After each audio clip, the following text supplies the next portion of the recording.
नमस्कार, स्वदेश एजेंडा देख रहे हैं आप और मैं हूं आपके साथ राखी। एजेंडा में आज बात मोदी कार्नी मुलाकात, नए रिश्तों की शुरुआत की। जस्टिन ट्रूडो के कार्यकाल में भारत और कनाडा के बीच रिश्तों में काफी गिरावट आ गई थी। कूटनीतिक संबंध बेहद खराब हो गए थे, लेकिन अब कनाडा में नए प्रधानमंत्री मार्क कार्नी के आने से खराब रिश्ते फिर से पटरी पर लौटने लगे हैं। पीएम नरेंद्र मोदी और पीएम कार्नी के बीच कनाडा में G7 के दौरान हुई मुलाकात बहुत कुछ बयां करती है। इस मीटिंग के बाद पीएम मोदी ने कहा, भारत और कनाडा के संबंध काफी महत्वपूर्ण है। मैं भाग्यशाली भी हूं कि मुझे 2015 के बाद एक बार फिर कनाडा आने और कनाडा के लोगों से जुड़ने का अवसर मिला है। और इसी के साथ भारत और कनाडा के बीच हाई कमिश्नर को लेकर फिर से बहाल करने पर सहमति भी बन गई है। दरअसल आतंकी निज्जर हत्याकांड के बाद पिछले साल अक्टूबर में दोनों देशों ने 6 डिप्लोमेट्स को देश से निकाल दिया था और लंबे समय भारत कनाडा के बीच ये तनाव चल रहा है, जो G7 के बाद ठीक होता नजर आ रहा है। लेकिन इस बीच कनाडा से कुछ ऐसी बातें भी आई हैं जो इन रिश्तों को लेकर सवाल खड़े करती हैं, जिसके हर एक पहलू पर आज हम विस्तार से चर्चा करेंगे। उससे पहले देखिए ये रिपोर्ट।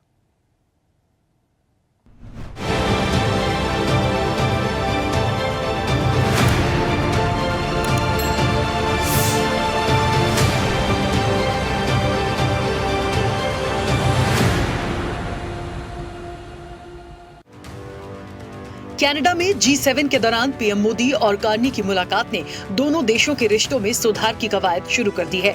इसकी शुरुआत दोनों देशों में उच्चायुक्तों की शीघ्र बहाली से होगी।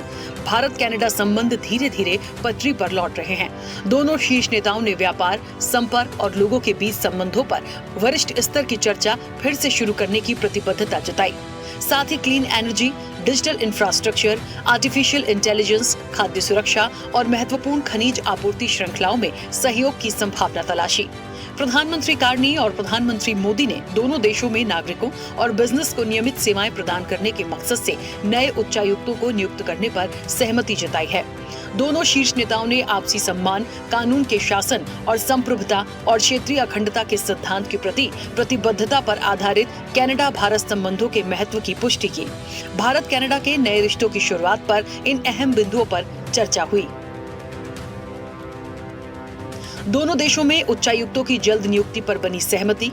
उच्चायोग में राजनयिकों की संख्या बढ़ाने पर सहमति। उच्चायोगों के कामकाज को सामान्य बनाया जाएगा। मुक्त कारोबार समझौते यानी FTA पर थमी बातचीत शुरू होगी। आपसी सहयोग बढ़ाने के साथ सभी मुद्दों पर हुई बात। स्वच्छ ऊर्जा, प्रौद्योगिकी, डिजिटल इंफ्रास्ट्रक्चर, AI, बहुमूल्य धातुओं और सप्लाई चेन जैसे मुद्दों पर हुई चर्चा। स्थगित कारोबारी बातचीत को शीघ्र शुरू किया जाएगा। आज G7 के अंदर G20 में भारत ने जो मजबूत नींव रखी है, उसको एक प्रकार से नए स्वरूप में G7 में उसके एग्जीक्यूशन की दिशा में ले जाने में एक बहुत बड़ा अवसर है और भारत इस अवसर का उपयोग ग्लोबल गुड के लिए करने के लिए हमेशा इच्छुक रहा है, आगे भी इच्छुक रहेगा। भारत और कनाडा के संबंध अनेक प्रकार से बहुत ही महत्वपूर्ण है। कनाडा की अनेक कंपनियों का भारत में निवेश है। भारत के लोगों का भी कनाडा की धरती पर बहुत बड़ा निवेश है। लोकतांत्रिक मूल्यों को समर्पित कनाडा और भारत मिलकर के लोकतंत्र को मजबूत करना होगा, मानवता को मजबूत करना होगा, हमारे रिसोर्सेज का ऑप्टिमम यूटिलाइजेशन कर करके मानव जात के कल्याण के काम में कैसे ला सकते हैं, उस दिशा में हम प्रयास करते रहेंगे। और मुझे विश्वास है कि प्रधानमंत्री जी के चुनाव के बाद मुझे पहली बार मिलने का मौका मिला है, तो इस चुनाव के भव्य विजय के लिए भी मैं उनको बधाई देता हूं और आने वाले कालखंड में उनके साथ भारत और कनाडा मिलकर के अनेक क्षेत्रों में प्रगति करेंगे। बहुत बहुत धन्यवाद।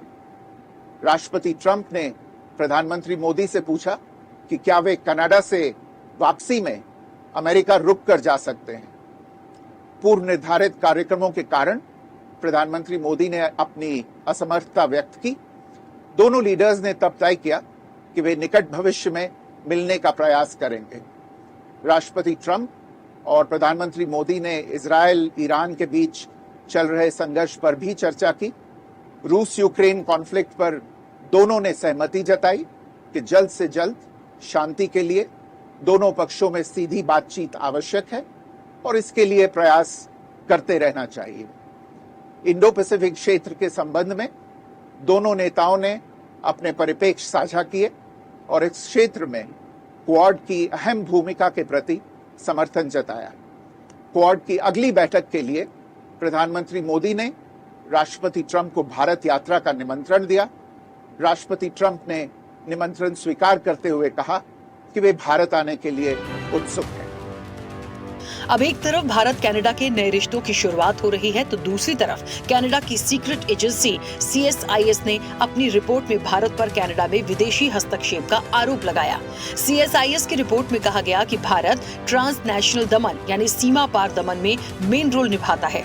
रिपोर्ट में कहा गया है कि भारतीय अधिकारी और कनाडा में मौजूद उनके प्रॉक्सी एजेंट्स ने कनाडाई नेताओं को प्रभावित करने की कोशिशें की हैं।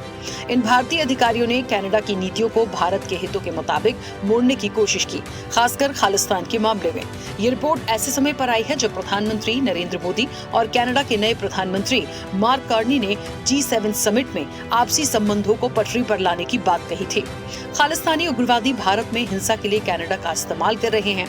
CSIS ने कहा कुछ लोग कनाडा का इस्तेमाल भारत में हिंसा को बढ़ावा देने, धन जुटाने और प्लानिंग करने के लिए कर रहे हैं। 2024 में कनाडा में खालिस्तानी चरमपंथियों से जुड़ा कोई हमला नहीं हुआ, लेकिन इनकी एक्टिविटी कनाडा और उसके हितों के लिए खतरा बनी हुई है। खालिस्तानी उग्रवाद की वजह से भारत का कनाडा में विदेशी हस्तक्षेप बढ़ रहा है। उधर कनाडा में NDP की सांसद ने PM मोदी के लिए कहा कि मोदी के हाथ खून से रंगे हैं। ये सिख समुदाय और हर मानवाधिकार समर्थक के लिए अपमान है। इन्हें G7 में क्यों बुलाया? दरअसल भारत कनाडा संबंधों में खटास तब आई जब साल 2023 में कनाडा के तत्कालीन प्रधानमंत्री जस्टिन ट्रूडो ने ये कहकर विवाद खड़ा कर दिया था कि खालिस्तान आतंकी हरदीप सिंह निज्जर की हत्या में भारत सरकार के एजेंट्स की भूमिका हो सकती है। भारत ने इन आरोपों को बेहुदा और राजनीति से प्रेरित कहकर सिरे से खारिज कर दिया था। इसके बाद दोनों देशों ने अपने राजनयिक संबंधों को डाउनग्रेड कर लिया था। 2023 में हरदीप निज्जर की हत्या हुई थी। 18 जून 2023 की शाम को कनाडा में ब्रिटिश कोलंबिया के सरी में गुरु नानक सिख गुरुद्वारे के पास निज्जर को 2 अज्ञात बंदूकधारियों ने गोली मार दी थी। वो गुरुद्वारे के बाहर पार्किंग में अपनी कार में था। इसी दौरान मोटरसाइकिल पर 2 युवक आए और फायरिंग शुरू कर दी। निज्जर को कार से बाहर निकलने का समय नहीं मिला और उसकी वहीं मौत हो गई। निज्जर इस गुरुद्वारे का प्रमुख भी था। बात सिर्फ खालिस्तान आतंकी हरदीप सिंह निज्जर की ही नहीं है। अहम किरदार गुरपतवंत सिंह पन्नू भी है, जो पंजाब में पैदा हुआ, पढ़ाई भी यहीं से की, लेकिन कभी कनाडा तो कभी अमेरिका में रहता है। उसके पास इन दोनों देशों की नागरिकता है। बाहर से ही भारत में आतंकी हमले करने की धमकी देता है। पन्नू ISI की मदद से खालिस्तान की मुहिम चला रहा है। वो खालिस्तान ही नहीं बनाना चाहता, बल्कि वो उर्दुस्तान बनाने की ख्वाहिश भी रखता है। पन्नू भारत को अलग अलग टुकड़ों में बांटकर कई देश बनाना चाहता है। वो धार्मिक आधार पर बंटवारा कर मुसलमानों को बहला फुसलाकर एक मुस्लिम देश बनाना चाहता है, जिसका नाम वो डेमोक्रेटिक रिपब्लिक ऑफ उर्दुस्तान रखना चाहता है। इसके अलावा वो कश्मीर के लोगों को भी भड़का रहा है ताकि कश्मीर को भारत से अलग किया जा सके। ये वो अहम हिस्सा है जो भारत कनाडा के रिश्तों में आतंकी गतिविधि से कभी भी तनाव बढ़ा सकते हैं। बहरहाल PM मोदी और कार्नी की मुलाकात दोनों देशों के लिए दूरगामी अच्छे परिणाम तो बताती है, लेकिन आने वाले समय में भारत को एक सटीक रणनीति और कूटनीति अपनाने का संदेश भी देती है। चैनल हेड RP श्रीवास्तव के साथ एग्जीक्यूटिव एडिटर राखी वर्मा की रिपोर्ट।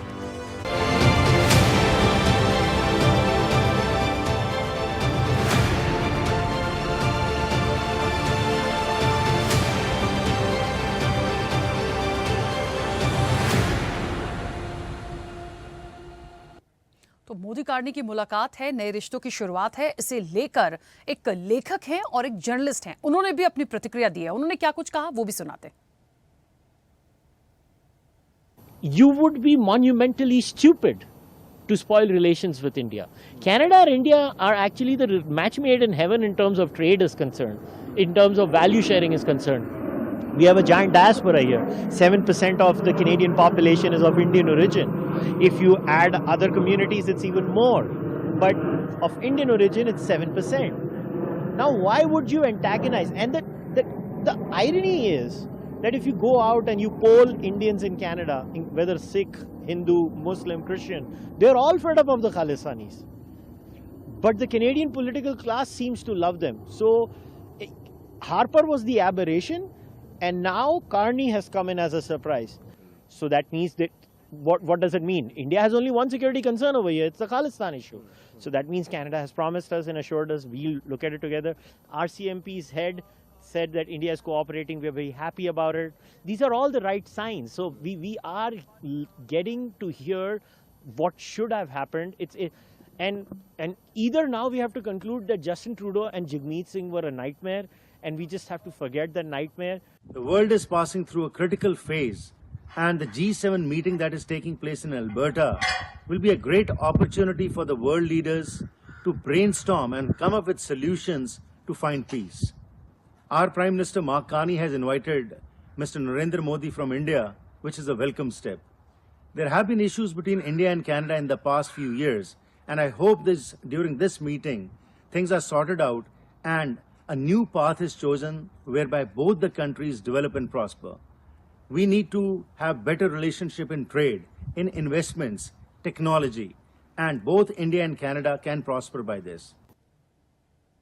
देखिए, एक बात वाकई समझने की ज़रूरत है, जो रिश्ते पहले ख़राब थे वो रिश्ते अब बहुत अच्छे हो रहे हैं, और जिन चीज़ों को बैलेंस करने की कोशिश है, जिन चीज़ों को आगे बढ़ाने की कोशिश है, उनके सारे पहलुओं को समझने की ज़रूरत है। एक तरफ G7 होता है, G7 में भारत का वेलकम होता है, वेलकम होने के साथ साथ हम रिश्तों को बहुत अच्छा करने की बात भी करते हैं, लेकिन बात होने के साथ साथ भारत को लेकर जो कमेंट किए गए, जो बातें आई, जो सीक्रेट एजेंसी कहती है, उन सारे पहलुओं को भी समझना पड़ेगा। फिर ये भी कहा जाता है कि वहाँ की एक सांसद ने भी पीएम मोदी के लिए बहुत कुछ कहा, तो मन में क्या है, अंदर क्या है, और ये सारी जो चीजें आएंगी ऐसे वक्त पे जब एक संबंध बहुत अच्छा होने जा रहे हैं, इसका कितना इम्पैक्ट पड़ेगा। सीधे चर्चा पर चलते हैं, हमारे साथ मेहमान जुड़े हैं। सबसे पहले आपका परिचय करा दें। भारतीय जनता पार्टी का पक्ष रखेंगे खेमचंद शर्मा। खेमचंद जी, बहुत स्वागत चर्चा में जुड़ने के लिए। कांग्रेस का पक्ष रखेंगे मोहम्मद वसीम। मोहम्मद वसीम जी, आपका भी बहुत स्वागत है। विदेश मामलों की जानकार हैं शारदा दीक्षित। शारदा जी, आपका भी बहुत स्वागत है। राजनीतिक विश्लेषक हैं प्रियदर्शी रंजन। प्रियदर्शी रंजन जी, आपका भी बहुत स्वागत है। और स्वदेश न्यूज के channel head RP Srivastava ji हमारे साथ जुड़े हैं। आरपी श्रीवास्तव जी, आपका भी बहुत स्वागत है। चर्चा की शुरुआत सबसे पहले शारदा जी आपसे करूंगी। मुझे सुन पा रही है मैम?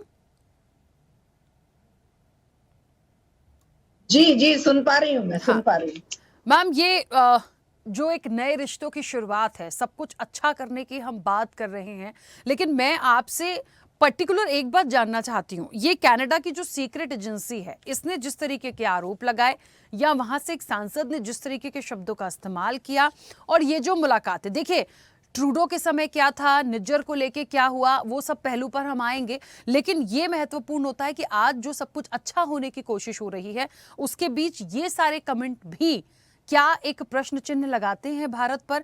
क्या इसका कोई इम्पैक्ट पड़ेगा? ये जो पटरी पर रिश्ते अच्छे आ रहे हैं, कहीं ये कहीं बीच में आगे जाकर ब्रेक तो नहीं हो जाएंगे? भारत को किस तरह की स्ट्रैटेजी रखनी चाहिए? सबको नमस्कार। और एक तो ये वेलकम स्टेप है कि हमारे जो रिश्ते बड़े लंबे समय से खराब थे और बहुत बड़े बड़े आरोपों से घिरे हुए हमारे रिश्तों को एक लाइफ मिली है कि दोबारा से रिश्ते पटरी पर आने की एक कवायद शुरू हुई है मिस्टर कार्नी के आने से और माननीय प्रधानमंत्री जी के वहां पर जाने से। लेकिन जो इतना बिगड़ा हुआ जो एक वातावरण था, उसको हम एक झटके में ही ये समझ लें कि सब कुछ एकदम से ठीक हो जाएगा, तो ये संभव शायद नहीं है। और दूसरी बात, इस ग्लोबलाइज्ड वर्ल्ड में न केवल एक देश की धरती का इस्तेमाल या एक देश के संसाधनों का इस्तेमाल जब किसी अन्य देश के अंदर आतंकवाद को बढ़ावा देने या सेपरेटिस्ट गतिविधियों को बढ़ावा देने के लिए किया जाता है, तो नेचुरली उसका असर उस खुद के देश पर भी होना स्वाभाविक है, जो कि कनाडा में हम देख रहे हैं। क्योंकि एक खाली आतंकवादी गतिविधियों की ही बात नहीं है, केवल खालिस्तानी और इन सब की बात नहीं है। वहां पर जो ड्रग्स माफिया का या जो दूसरा और अलग अलग क्रिमिनल गैंग्स वहां पर काम कर रहे हैं, वो खुद वहां के लिए खतरा बने हुए हैं। और नेचुरली फिर जब हमारे इंडियन ओरिजिन्स के नाम भी उनके साथ जुड़ेंगे और एक जो नेटवर्क बना हुआ है इंडिया के भी कई लोगों का, अभी मुझे नाम तो याद नहीं, लेकिन पीछे एक जानकारी में आया था कि यहाँ के कुछ लोग अपना पैसा वहां पर ड्रग्स में इन्वेस्ट करते हैं, फिर उनका मिसयूज होता है। वो अपना एक तो कष्ट की बात यह है कि भारतीय सिनेरियो में एक चीज जो यहाँ के लोगों को ये समझने की है कि भारत का पैसा, भारत की सुरक्षा और भारत का जो एक सद्भावनापूर्ण वातावरण है, वही हमें हमारे देश को आगे तरक्की करने में और विश्व में हमारी प्रतिष्ठा को बढ़ाने में सहायक हो सकता है। इंडिविजुअल लेवल पे या एक सेक्ट के लेवल पे कि कोई खालिस्तान के रूप में या कोई किसी और आतंकवादी समूह के रूप में अगर बाहर जाकर ये कोशिश करता है कि वो देश को या खुद को या किसी भी समुदाय को प्रतिष्ठा दिलवा पाएगा या कुछ तरक्की कर पाएगा, तो ये बहुत ही भ्रामक सिचुएशन है। दूसरी बात ये भी है कि आज इस कॉर्पोरेट की व्यवस्था में, कॉर्पोरेटाइजेशन की व्यवस्था में भी जो तरक्की पसंद देश है या विकास की गति की तरफ बढ़ता हुआ देश है, ये विश्व व्यवस्था नहीं चाहती, भारत जैसे देश को विशेष करके, कि यहाँ पर अमन चैन कायम रहे। और उस अमन चैन को डिस्टर्ब करने के लिए जो भी रास्ते, जो भी फंडिंग या जिस तरह का भी व्यवस्था बनाई जा सकती है, चाहे वो भारत के बाहर के लैंड पर कहीं पर कनाडा हो या कोई और देश हो, चाहे पाकिस्तान हो, तो ये देश की एकता, अखंडता और प्रगति को प्रभावित करने वाले जो प्रयास हैं, इनको निश्चित रूप से सीरियसली लेने की जरूरत है। और ये भी समझने की जरूरत है कि जो भी हमारे अंदर हमारे जो मतभेद है, चाहे किसी समुदाय से हैं, चाहे किसी एक सेक्ट से हैं या किसी धार्मिक संगठन से हैं, तो उनको भी सौहार्दपूर्ण वातावरण में सॉल्व करने की जरूरत है। और आज ये एक सुखद मतलब पहल है, लेकिन हम एकदम से ये उम्मीद नहीं कर सकते कि सब कुछ एकदम से ही एक बार बिल्कुल, की ठीक हो इसीलिए जाएगा। ठीक है मैम, और इसीलिए ऐसा मैंने ये बात भी उठाई है कि जो बातें कही जा रही हैं, एक तरफ हमारा वेलकम है, दूसरी तरफ आरोप भी हैं, तो हमें देखना पड़ेगा कि आगे चल के ये चीजें कहीं डिसबैलेंस तो नहीं होंगी, ये हमें देखना पड़ेगा। भारत को अपनी जो नीति है उसको बिल्कुल क्लियर लेके चलने की जरूरत है, ये बात हो सकती है। खेमचंद जी, मेरी आवाज पहुंच रही है? आवाज आ रही है आपकी? जय हाँ। हिंद, जय श्री राम। हाँ, खेमचंद जी, एक सवाल है, मतलब ठीक है, हमारा वेलकम हुआ, हमारे रिश्ते बहुत अच्छे हो रहे हैं, हमारी बातें जो हैं वो बहुत अच्छी हैं, इसका शारदा जी ने भी वेलकम किया और हम सब भी करेंगे। यदि हमारे कहीं कोई एक रिलेशंस बहुत अच्छे होते हैं किसी कंट्री में, बहुत अच्छी बात है। लेकिन कुछ ऐसे जो आरोप आए हैं या कनाडा की जो सीक्रेट एजेंसी कहती है कि भारत जो है उसका एक कनाडा में विदेशी हस्तक्षेप है, खालिस्तान को लेके बहुत सारी बातें की गई जिसके चक्कर में हमारे रिलेशंस खराब हुए थे, इसका कितना इम्पैक्ट है? क्या इसको लेकर कुछ रखें हम अपने पास, इसके लिए हम आगे के लिए प्रिपेयर रहें? राखी जी, आदरणीय प्राइम मिनिस्टर मोदी जी की G7 की जो समिट है उसमें उपस्थिति ने बहुत सारी चीजें कनाडा और भारत के बीच में अच्छी की हैं, साफ की हैं, बेटर की हैं। और कनाडा ने पहले आदरणीय प्राइम मिनिस्टर मोदी जी को इनवाइट किया, सम्मान के साथ इनवाइट किया, वहां पे वो वेलकम दिया और उसके बाद भारत के कंसर्न को समझा, भारत के कंसर्न को समझते हुए उन्होंने भारत के साथ बातचीत की और ये माना कि हाँ कि कनाडा में बहुत सारी ऐसी शक्तियां हैं जो भारत विरोधी गतिविधियां चलाती हैं, विशेषकर जो खालिस्तानी मुहिम है उसके बारे में उन्होंने एक्नॉलेज किया। जब आप एक्नॉलेज करते हो तो उस पर एक्शन भी लेते हो, उस प्रॉब्लम को मिटिगेट करने के लिए, रिमूव करने के लिए आप कुछ काम भी करते हो। पहली जो सरकार थी वो उसको एक्सेप्ट ही नहीं कर रही थी और उसका कारण था कहीं ना कहीं वो खालिस्तानी जो सांसद थे उन पे वो डिपेंडेंट थी, डिपेंडेंट होने के नाते वो वैसा नहीं कर रही थी, तो हमारे रिलेशन वहां पे खराब हो। उनकी एजेंसियां अभी क्यों बोल रही थी? क्योंकि प्राइम मिनिस्टर ऐसा बुलवा रहे थे। लेकिन अब प्राइम मिनिस्टर ने, क्योंकि अब भारत 4th लार्जेस्ट इकोनॉमी है, 4th पिलर है और सभी को भारत के साथ रिलेशन मेंटेन करने की जरूरत है क्योंकि भारत हर क्षेत्र में आगे बढ़ रहा है, तो कनाडा को भी जरूरत है। जब कनाडा को जरूरत है तो उन्होंने उस प्रॉब्लम को, भारत के कंसर्न को समझा। मैं ऐसा मानता हूँ ये भारत और कनाडा दोनों के लिए एक बड़ी जीत है और दोनों पॉजिटिव डायरेक्शन में आगे बढ़ रहे हैं। और जो पुरानी चीजें हैं हमें उनको एक हद तक भुला देना चाहिए। अगर हम आगे पॉजिटिवली बढ़ रहे हैं, कंस्ट्रक्टिवली बढ़ रहे हैं, सही डायरेक्शन में बढ़ रहे हैं, तो ये दोनों देशों के लिए अच्छा है। ठीक है, चलिए वापस आऊंगी। मोहम्मद वसीम जी, मुझे सुन पा रहे हैं? जी हाँ। मोहम्मद वसीम जी, स्वागत भी है, सत्कार भी है, आरोपों की बौछार भी है और हमें इसे लेकर भी चलना है। हमें बहुत प्रैक्टिकल होने की ज़रूरत है। सिर्फ ऐसे नहीं कि विपक्ष हैं तो कोई आरोप लगा दे, लेकिन पर्टिकुलरली एक बात तो है, इस मुलाकात को, इस वेलकम को और जो बातें हो रही हैं और जो कनाडा से चीज़ें निकल कर आई हैं, क्या लगता है भारत को, क्योंकि आप भी भारत के ही वासी हैं, मुझे लगता है हम उस लेवल पे बात करते हैं जहां हम देश को पहले फर्स्ट रखते हैं, क्या इसके लिए सही हो सकता है? नमस्कार राखी जी, आपको, आपके सभी दर्शकों और सभी पैनलिस्ट को।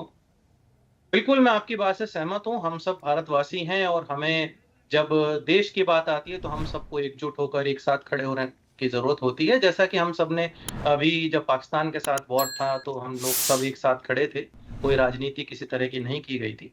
तो बिल्कुल आपकी बात से मैं सहमत हूँ और जिस तरह की मैंने खबरें देखी हैं, जिस तरह की खबरें आ रही हैं और जिस तरह से प्रधानमंत्री कनाडा गए और G7 की जो समिट है उसमें शामिल हुए, तो एक अच्छी पहल थी। जिस तरह से रिश्ते खराब हुए थे पहले, वो भी मोदी जी के कार्यकाल में ही हुए थे, ये बात भी हमें ध्यान रखनी चाहिए। चाहे परिस्थितियां कुछ भी हों, कोई भी उसके पीछे वजह हो, लेकिन हाँ, क्योंकि वहाँ सरकार बदली है, प्रधानमंत्री वहाँ चेंज हुए हैं और वो भी चाहते हैं कि हाँ, अब आगे की जो हमारी जो आगे की जो फ्यूचर है हम लोगों का, जो एक भारत और कनाडा के जो रिश्ते हैं वो अच्छे बने रहें और कई तरह की ट्रेड्स हम लोगों के बीच होती हैं, कई तरह का टूरिज्म होता है, वहाँ पर आबादी हम लोगों की काफ़ी हद तक वहाँ पर हमारी मौजूदगी है कनाडा के अंदर। तकरीबन वहाँ की 7 या 7.5% आबादी जो है वो हम हिंदुस्तानियों की है वहाँ पे, तो एक बहुत बड़ी वहाँ पर आबादी मानी जाएगी किसी भी देश में होना। तो ये भी एक तरह से कनाडा के लिए भी एक अच्छी चीज़ है और कनाडा को भी समझना चाहिए कि जिस तरह की हालात जो पिछले प्रधानमंत्री के कार्यकाल में उनके जिस तरह हुआ, वो चीज़ें ना हो तो ज़्यादा बेहतर है। दोनों 2 देशों के बीच जितनी मधुरता बनी रहे, जितने अच्छे संबंध बने रहे, वो भविष्य के लिए भी बहुत अच्छा रहता है और देश की जनता को भी उससे फ़ायदा होता है। लेकिन साथ ही साथ मैं कुछ और बात भी उसके अलावा कहना चाहता हूँ। जैसे कि कल से कई तस्वीरें आई उस मीटिंग में, कई सारी चीज़ें आई। कुछ चीज़ें ऐसी रहीं जो एक देशवासी होने के नाते मुझे वो चीज़ें सही नहीं लगीं। जैसे कि अगर आप ये तस्वीर मैं एक दिखाना चाहता हूँ, अगर आप इस तस्वीर को थोड़ा ज़ूम करके दिखा सकें अपने दर्शकों को। देखिए, इस तस्वीर में हमारे प्रधानमंत्री कहीं नहीं। इसमें ट्रम्प हैं, बाकी सब हैं, जॉर्ज मेलोनी भी हैं जिनके साथ काफ़ी तस्वीरें आती हैं, लेकिन इसमें प्रधानमंत्री मोदी कहीं नहीं। बार-बार इस तस्वीर को देखकर एक बड़ा आश्चर्य होता है कि जहाँ राखी इतने जी, मधुर संबंध राखी जी, मधुर संबंध हम लोगों के रहे हों जिनसे, ट्रम्प से, जिन्हें दोस्त कहा जाता हो, और वो वहाँ पे उस तस्वीर में उनका ना होना वो एक थोड़ा नागवार गुजरता है।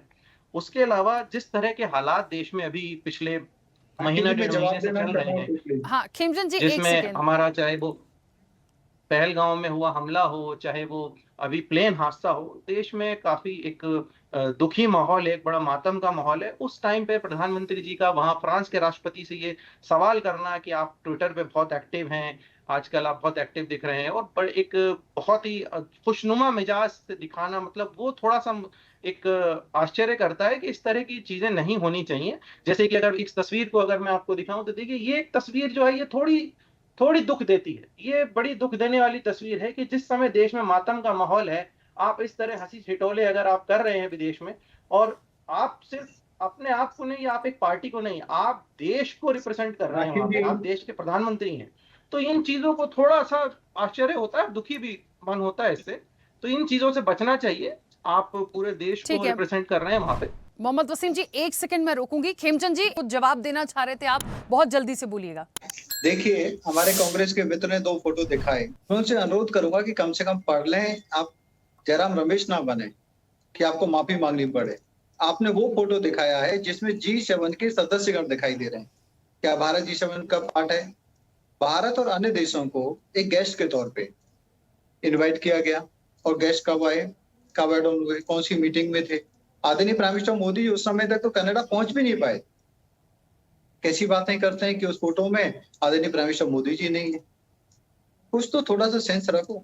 और दूसरा, आप कहते हैं कि भाई आदरणीय प्राइम मिनिस्टर मोदी जी खुशी खुशी राष्ट्राध्यक्षों से मिल रहे हैं। अरे, राष्ट्राध्यक्षों से मिलना, डिप्लोमेसी में बात करना, भारत में कोई बहुत बड़ी नेचुरल कैलेमिटी, हमारे यहाँ पे एक मेजर ऐसी घटना हुई जो दुखद है।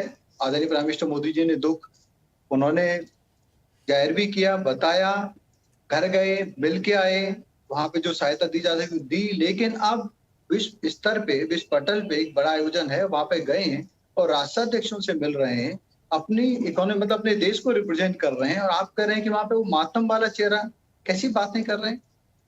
आपको छोटा सा एग्जांपल देता हूँ, जापान में पीछे जो न्यूक्लियर प्लांट है वहां पे लीकेज हो गई थी, जापान ने पूरे विश्व को कहा वी आर ओके, स्थिति अंडर कंट्रोल है। उन्होंने तो नहीं कहा कि विश्व के अन्य अन्य देश आए और हमारी सहायता करें। अरे वो हमारा एक दुखद घटना हुई, हमने उस पर काम किया, जांच जारी है, जहां जो सहायता दी जा सकती है वो सहायता दी जा रही है, घायलों को इलाज दिया जा रहा है, लेकिन विश्व पटल पे आप उसको लिंक कर रहे हैं, ये आपकी नकारात्मक मानसिकता को दिखाता है। मैं अनुरोध करूंगा ऐसी नकारात्मक और गलत मानसिकता के साथ आप डिबेट ना करें। पहली फोटो आपकी 100% गलती है, जिस तरीके से जयराम रमेश ने गलती की थी वैसी ही गलती आप कर रहे हैं। ठीक है खेमचंद जी, चलिए हम वापस आएंगे। प्रियदर्शी जी मुझे सुन पा रहे हैं? हाँ, मोहम्मद वसीम जी आती हूँ, छोटी छोटी प्रतिक्रिया आ जाए। प्रियदर्शी जी। जी बिल्कुल। प्रियदर्शी जी देखिए, पक्ष विपक्ष अपनी अपनी बात रखेंगे।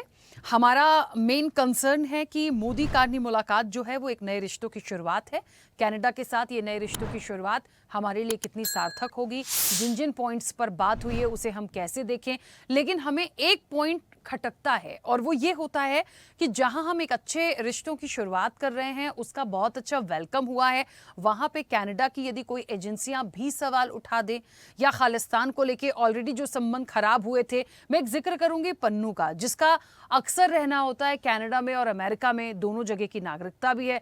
कल को भगवान न करे कोई ऐसी चीजें हो जाएं और फिर वहां पर हम आएं और ये चीजें देखें कि हमारे रिश्तों पर कोई उसका इफेक्ट पड़ता है, तो क्या भारत को एक प्लान करके, एक रणनीति के तहत अपनी चीजों को स्थिर करके रखना पड़ेगा, क्योंकि वो चीजें अब नहीं रह गई हैं कि हम एकदम अंधविश्वास में बहुत अच्छे रिलेशंस को कैरी करें। हमारे लिए फायदेमंद है नहीं है ये एक सेकेंडरी है, लेकिन हमें अपनी हर नीति को क्लियरिटी के साथ रखना है। आप कैसे मानते हैं? नहीं, बिल्कुल पूरी तरीके से मैं आपके साथ सहमत हूँ। जो आप जो सवाल खड़ा कर रही है वो देश भी ये जानना चाहता है, क्योंकि भारत और कनाडा के साथ रिश्ते काफी उतार चढ़ाव भरे रहे हैं।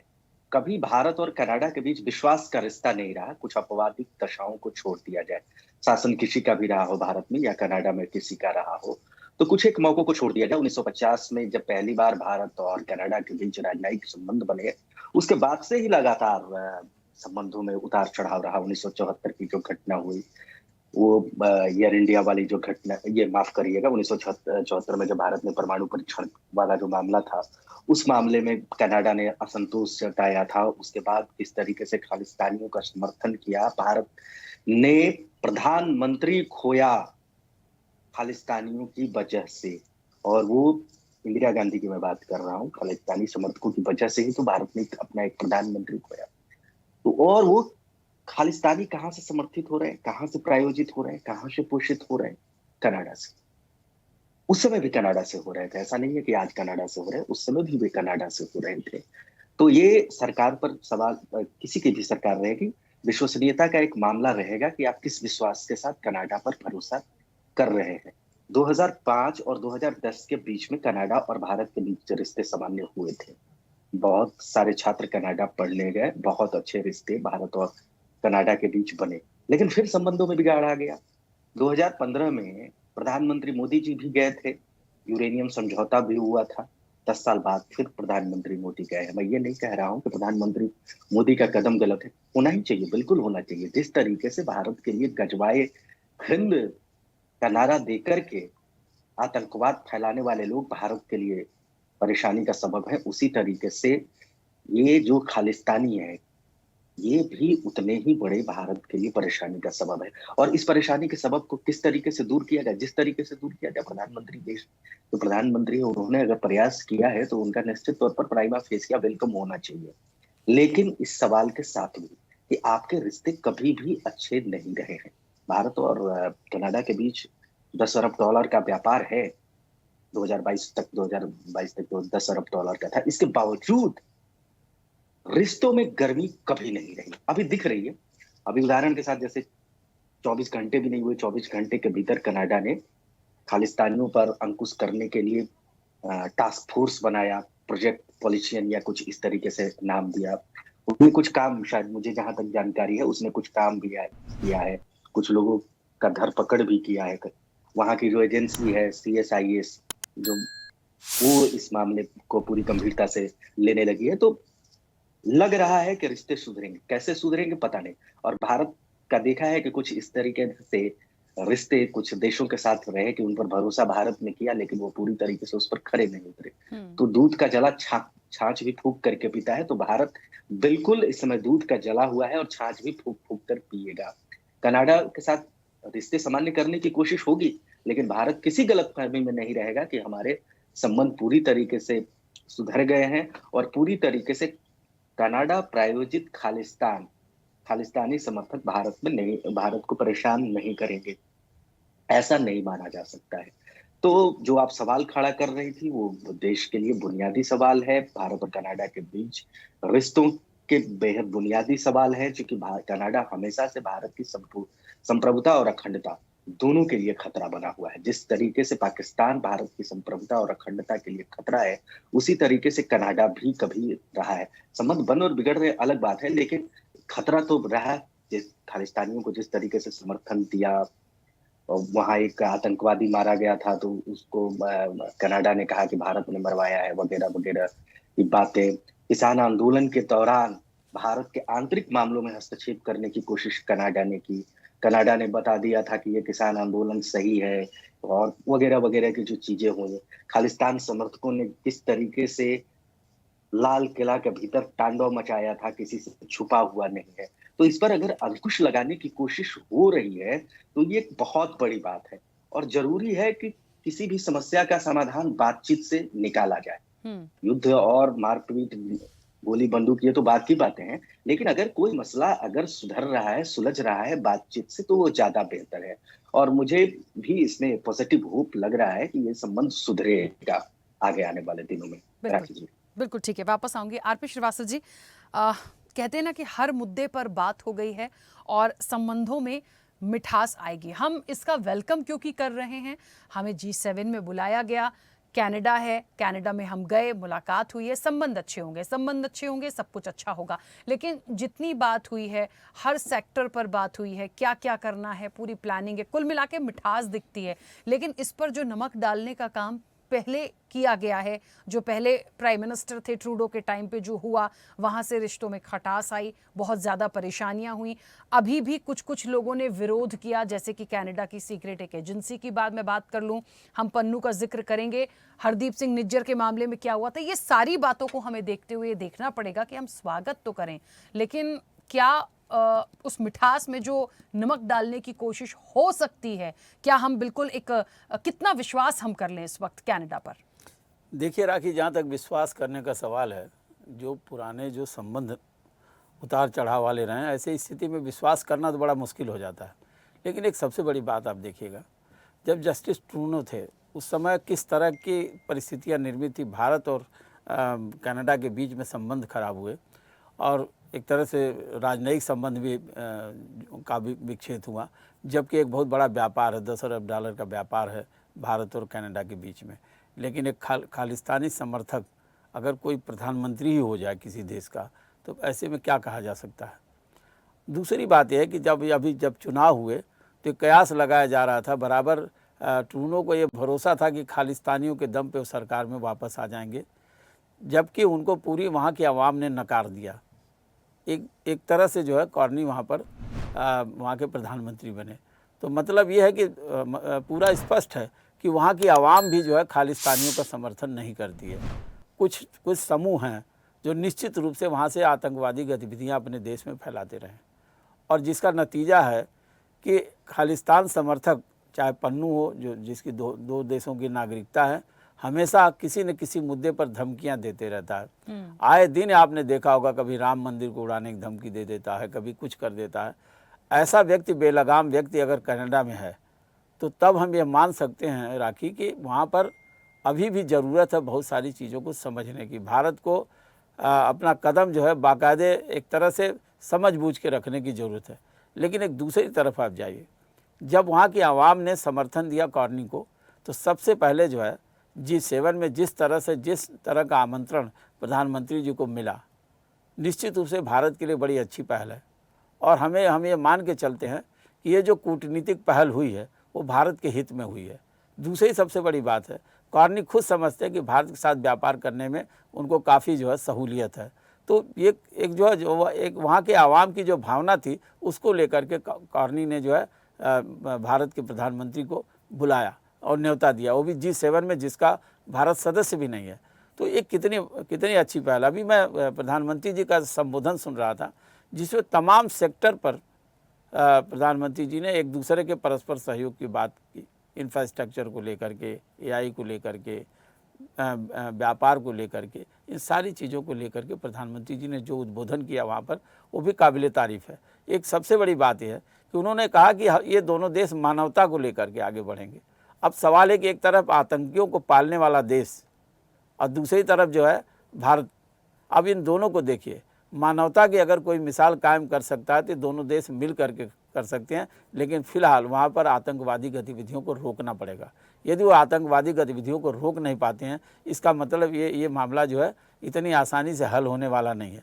लेकिन फिलहाल प्रधानमंत्री जी का जिस तरह से वहाँ पर स्वागत हुआ और रिश्तों में जो जमी हुई बर्फ़ थी जो पिघलने लगी है, इसको अगर देखा जाए तो एक बड़ा सराहनीय पहल है भारत की ओर से और साथ ही साथ वहाँ के प्रधानमंत्री की ओर से। तो हमें लगता है कि कॉर्नी जो है वहाँ के आवाम की भावनाओं का कद्र करते हुए निश्चित रूप से जिसके दम पर जिन्होंने खालिस्तानियों को वहाँ पर खारिज किया वहाँ की आवाम ने, उसको मद्देनज़र रखते हुए अगर ये रिश्ते में जो मजबूती आती है तो हमको लगता है कि भारत और कनाडा के बीच में रिश्ते आने वाले समय में काफ़ी मजबूत होंगे। बिल्कुल। मोहम्मद वसीम जी कुछ कहना चाह रहे थे, पहले अपनी बात रखिएगा जल्दी से। जी हाँ, देखिए मेरे साथी जो बीजेपी के प्रवक्ता हैं हमारे खीमचंद शर्मा जी, इन्होंने एक बात कही कि माफी हमें ना मांगनी पड़ जाए कहीं तस्वीर के लिए। तो मैं इनको याद दिला दूं कि माफी का इतिहास हमारा नहीं है, माफी का इतिहास जिनका है वो किसी से छुपा नहीं है। और वैसे भी मेरा नाम वसीम है, मेरा नाम सावरकर नहीं है जो मैं यहाँ माफी मांगूंगा। दूसरी बात, सावरकर तो आप धूल के बराबर नहीं हो। देखिए अगर खीमचंद जी पहले सुनने की आप रखिए। देखिए अभी तो मैंने शुरू ही किया है, आप फिर बेकार में बीच में बोल रहे हैं, फिर मैं बोलूंगा तो आपको बोलने नहीं दूंगा, क्या फायदा होगा आपको? मैंने आपको बोला है ना, माफी का इतिहास किसका है, किसी से छुपा नहीं है। आपके लिए कुरान पहले है या भारत का संविधान पहले है? आपके लिए कुरान पहले है या संविधान? बोलो भारत माता की जय, अभी पता चल जाएगा। भारत माता की जय बोलो। आप होते कौन है मुझसे बोलो भारत माता की जय। Who are you to ask me this? बोलो भारत माता की जय। ये पता चल एक सेकंड में पता चल गया पहले है वो मैं जानूंगा, वो मेरा अपना विषय है, उसमें आप और आप वीर सावरकर पे सवाल उठाओगे। वीर सावरकर से डर के अंग्रेजों को उनको काला पानी पहुंचाना पड़ा और आपके किसी नेता को काला पानी क्यों नहीं मिला? क्यों कांग्रेस के नेता को काला पानी नहीं मिला? और आप वीर सावरकर का बोलोगे? आप आपको अरे दोबारा मेरे ऊपर खीमचंद जी और मोहम्मद वसीम जी, एक मिनट, हमारा विषय माफी नहीं है, हमारा विषय माफी नहीं है सर कि माफी पर हम इतनी बात करेंगे। प्लीज हम सब्जेक्ट पर आ जाएं। अच्छा नहीं लगता है, अच्छा नहीं लगता है, प्लीज प्लीज। में बात करता है इस अनपढ़ व्यक्ति को ये नहीं पता कि जो G7 की जो टीम है, G7 के जो मेंबर्स हैं उनका ठीक है खीमचंद जी, उनको कंप्लीट तो करने दीजिए। बुरा वो बोल रहे हैं, बोलने दीजिए। आप अपने समय पे आपत्ति दर्ज कराइएगा ना, वो बुरा बोल रहे हैं तो। अरे ये व्यक्ति अभद्रता कर रहा है, वीर सावरकर पे टिप्पणी कर रहे हैं। इनकी औकात क्या है? ये भारत माँ की जैसा बोल नहीं सकता, वीर सावरकर पे टिप्पणी करेगा। बात माफी को लेकर निकली इसलिए उन्होंने कह दिया। अब एक मिनट तो रुकिए, वो वीर सावरकर पे टिप्पणी करेगा। खेमचंद जी एक सेकंड। वसीम जी जल्दी से कंप्लीट करिए प्लीज। थोड़ा सा हम सब्जेक्ट पर भी आ जाएं। माफी हमारा विषय नहीं है, मैं बार बार बोल रही हूँ। हाँ, मैं वही बता रहा हूँ। दूसरी बात इन्होंने एक और ये कही कि भैया हमारे देश में मातम बना है, हमारे देश में लोग मर गए हैं, लेकिन बाहर से अगर आमंत्रण आता है तो हम वहां जाके कोई मातम का माहौल तो कर नहीं सकते। ये तो वो बात हो गई कि मेरे घर में अगर किसी की डेथ हो गई है और दूसरे शहर में अगर कोई मुझे आमंत्रित किया किसी शादी में तो मैं वहां जाकर भंगड़ा करूं, नाचूं। ये इस तरह की हंसी होते हैं और ये बैंकॉक में गलतियां जाके करूं मैं? एंजॉय कर रहे हैं, ये इटली में और जाके रही एंजॉय बात कर रहे विदेश हैं। आप नीति की, याद करो विदेश अपना, नीति अपनी कल्चर याद बीच करो। में बार-बार मत ये तो उछलिए, सच्चाई डिप्लोमेसी सुनिए, है, ये सच्चाई सुनने डिप्लोमेसी की है। कुव्वत दो रखिए। राष्ट्राध्यक्ष ये बार-बार मिलते हैं आपको तो क्या हो जाता मौन है? तरीके वो से दवाई मिलते ले रहे हैं हैं। आप या नहीं ले दो रहे हैं? राष्ट्राध्यक्ष इस बीपी की तरीके दवाई से नहीं लीजिए आप। मिलते। आप अपनी पर्सनल हिस्ट्री आप देखो। अपनी दवाई डॉक्टर लीजिए, मनमोहन आपकी सिंह शायद 10 दवाई साल खत्म हो तक गया है। हमारे देश के ये प्रधानमंत्री बीपी जो रहते हैं, बार-बार आप आके फाइनेंस उछल रहे हैं, मिनिस्टर मुझे लग रहा रहते है आपको हैं, शायद दवाई वो खत्म हो गया है इकोनॉमिक आपका। एडवाइजर रहते हैं। जब उनकी डेथ होती है और आपके सर्वोपरि नेता, बड़े नेता बैंकॉक में चले जाते हैं, देखिए चले बीच जाते हैं, में जाते नहीं बैंकॉक जाते। कौन गया था, उसका खुला क्या हवाला कहते है हैं मेरे तो? पास, कहें तो वो भी दिखा दूं। फिर उसके अरे आगे की दिखाओ, गोलपट्टी आप खोलूंगा तो अभी बताओ आपको डॉक्टर और मेल्स मनमोहन लगनी सिंह शुरू जी हो की डेथ जाएगी। के बाद आपके उनके पास घर डॉक्टर जाने सर, की मनमोहन हम सिंह बजाय, का बयान है, उनके कोई प्रूफ परिवार है से नहीं। मिलने हम की लेकिन भारत मैं बजाय और आपको आपको कनाडा नेता पे कौन बात है? कर दिखाऊं लें। कि थाईलैंड कौन बैंकॉक जाता है। कौन गया था, कौन मायूस होके गया, कौन खुश होके, हम भारत कनाडा पे बात कर लें, हम उस पे कर लें सर प्लीज। आपत्ति आप लोगों मैं को वही हो बात सकती कर है, रहा पर था, इतनी भी आपको दर्ज मत कराइए कि समय ही खत्म हो जाए चर्चा का और बहस सिर्फ माफी पर ही रह बिल्कुल जाए मैं वही कह रहा हूं प्लीज। भाई, जिसकी जो समय अपना बोलिए ना, ये बीच में बोलेंगे तो फिर आपको भी बोलने नहीं दिया जाएगा। खैर, इन्होंने दूसरी बात, एक बात कही विदेश नीति की। विदेश नीति की तो इनकी ऐसी बात है कि कल इन्होंने पूरा माहौल बनाया कि भैया 35-45 मिनट जो है ट्रंप से फोन पे बात हुई है और सीज फायर नहीं कराया ट्रंप ने। जैसे ये बयान चले, उसके मुश्किल से 15 मिनट के बाद ट्रंप साहब आए और ये बयान दे गए अपना। What are you looking forward to achieving diplomatically? Well, I stopped a war in Pakistan. I love Pakistan. अब वीडियो चला रहे हो, वो video Modi is a fantastic man. I spoke to him last night. We're going to make a trade deal with Modi of India. But I stopped the war between Pakistan and India. This man was extremely influential in stopping it from the Pakistan side, Modi from the India side, ठीक है and Mohammad others. Wasim जी, की party Mohammad की वसीम जी, क्योंकि मेरे आप नहीं, कहना मेरे क्या आप चाह रहे हैं? के एक मिनट रुक जाइए, एक मिनट, एक मिनट। मोहम्मद वसीम जी, तो आपको विदेशी पसंद अरे आएंगे, डोनाल्ड वो तो ट्रंप को नहीं बोलने आएगा। दीजिए सर, एक मिनट रुकिए। मोहम्मद वसीम जी, मुझे बताइए, आप ये दिखाकर या इन मैं बातों के वही कह रहा जरिए हूं, क्या बोलने बताना दीजिए, क्या चाह रहे लेकिन हैं? क्या एक बार भी मैं विदेश भारत नीति की पे सवाल खड़े ऑफिशियल कर रहा हूं, स्टेटमेंट मैं आपको विदेश नहीं नीति पे सवाल होती। खड़े कर रहा हूं हमारे क्योंकि फॉरेन एक सेक्रेटरी बार की भी ऑफिशियल प्रधानमंत्री स्टेटमेंट पे आपको मोदी ने विश्वास आकर नहीं इस है। बात का खंडन नहीं किया है जो हम शुरू से कई बार डिबेट अरे करते सर, आए अब हैं। आप लोग बार-बार कहाँ, सवाल है। मैं पूछ कुछ रही हूँ, जवाब कुछ आ रहा है। एक मिनट खेमचंद जी, एक सेकंड तो रुकिए। मोहम्मद वसीम जी, ये सारी चीजें दिखाने का मतलब क्या है? आपको भारत के मैं प्रधानमंत्री विदेश पर नीति भरोसा पे नहीं इन्होंने है, जो सवाल किए थे, मैं उस हमारी पे ये दिखा नीति रहा पर था, और कुछ भरोसा नहीं नहीं है, मेरा या कुछ मकसद। और? मैंने आपको वही कहा, जो विदेश नीति की ये बात कर रहे थे, मैं विदेश नीति पे इनको ये जवाब दे रहा था कि अगर विदेश नीति आपकी इतनी अच्छी जो आप दिखा रहे हैं, तो इस चीज का भी आप खोल के बयान दें। 15 बार ट्रंप आके आपके डंके की चोट पे बता रहा है कि भैया मैंने ये वॉर रुकवाई है। अच्छा, मैंने मतलब ट्रेड मोहम्मद के वसीम हवाले जी, से आपको रुकवाई लगता है कि आप कनाडा अपना के साथ बयान जो जारी रिश्ते क्यों नहीं हैं करते? उसका वेलकम तो किया जाए, लेकिन हम भरोसा नहीं कर सकते कि कब कौन गलत करके चला जाए, ऐसा कह रहे हैं इन शॉर्ट? बिल्कुल बिल्कुल ठीक है, ठीक है, मैं समझ गई थी। अब एक मिनट खेमचंद जी रुकिएगा। शारदा जी, मुझे ऐसा लग रहा है मैम, एक पॉइंट बहुत महत्वपूर्ण है, क्योंकि मैं उस पॉइंट को इसलिए ला रही हूँ क्योंकि खालिस्तान को लेकर ही तमाम चीजें हुई, खालिस्तानी आतंकियों को लेकर चीजें हुई, रिश्ते भी पहले ऐसे ही खराब हो गए थे। तो हमें ये भी देखना पड़ेगा कि जो लोग अभी भी फरार हैं, जिनकी धरपकड़ नहीं है, मैं पन्नू की ही बात कर लूँ जिसके पास कनाडा और अमेरिका की नागरिकता, मुझे ये बताइए कि कल को भगवान ना करे कोई ऐसी एक्टिविटी हो जाए, मान लीजिए कोई ऐसी एक्टिविटी हो जाए, उसका तो लक्ष्य भी है भारत को 2 टुकड़े कर दूं, मैं सबको अलग कर दूं, मैं धर्म विशेष की बात कर लूं, फिर मैम क्या होगा इन रिश्तों का? कहां से वही बात होगा कि कहां पर है वो, कनाडा में है कि अमेरिका में है, फिर मोदी जी बात करें, पन्नू को लाया जाए, मतलब आप समझिएगा, या आगे वाले समय की बात कर रही हूं, फिर हमारे रिश्ते कैसे होंगे? देखिए, हमारे रिश्तों की और हमारी विदेश नीति की वही हालत है जो इस शो में बात करने की हालत हो गई है। यहाँ पर कोई भी सही सच बात को सुनने और कहने को तैयार नहीं है। देश की परिस्थितियां इतनी दयनीय हो गई हैं कि यहाँ पर आप जरा सा कोई सवाल कर दें तो आप देशद्रोही होंगे, आप भारत माता की जय नहीं बोल रहे तो आप भारतीय नहीं है, आप मतलब अपने अंदर ही आप ऐसे जुमले गढ़ते रहेंगे और एक दूसरे को ब्लेम करते रहेंगे, तो बाहर जो हमारे दुश्मन बैठे हैं उनको तो बल्ले बल्ले हो जाती है। आप देश के अंदर की परिस्थितियों को जब तक मजबूत नहीं करेंगे, जब तक एक सद्भावनापूर्ण वातावरण देश की जनता के अंदर कायम नहीं होगा, चाहे वो माइनॉरिटी सिख है, चाहे वो मुस्लिम है, चाहे वो क्रिश्चियन है, चाहे कोई और है, ऐसा नहीं हो सकता कि आप खुद पीलिया के मरीज हैं और एक पहलवान के सामने जाकर आप चैलेंज करेंगे या उससे कहेंगे कि भाई तू मेरा दोस्त है, मैं तेरा, और क्या क्या स्थिति हो रही है देश की। विदेश नीति के मामले में अब कुछ कहने की जरूरत नहीं है, वो सब सामने दिख रहा है। तो जरूरत इस बात की है कि अंदर के जो हमारे फॉल्ट लाइंस हैं, अंदर की जो हमारी परिस्थितियां हैं, अगर किसानों की दुर्दशा है तो उसको ब्लेम करके कि खालिस्तान बढ़ावा दे रहा है, ये खालिस्तानी बॉर्डर पे बैठे हैं, इस तरह की परिस्थितियां अगर देश के अंदर हम अपने ही लोगों को दुश्मन बनाएंगे और बाहर से उम्मीद करें कि बाहर की धरती पर जो हमारे दुश्मन बैठे हुए हैं वो हमारे अंदर एंटर करके हमारी इस कमजोरी का लाभ नहीं उठाएंगे, तो ये संभव नहीं हो सकता।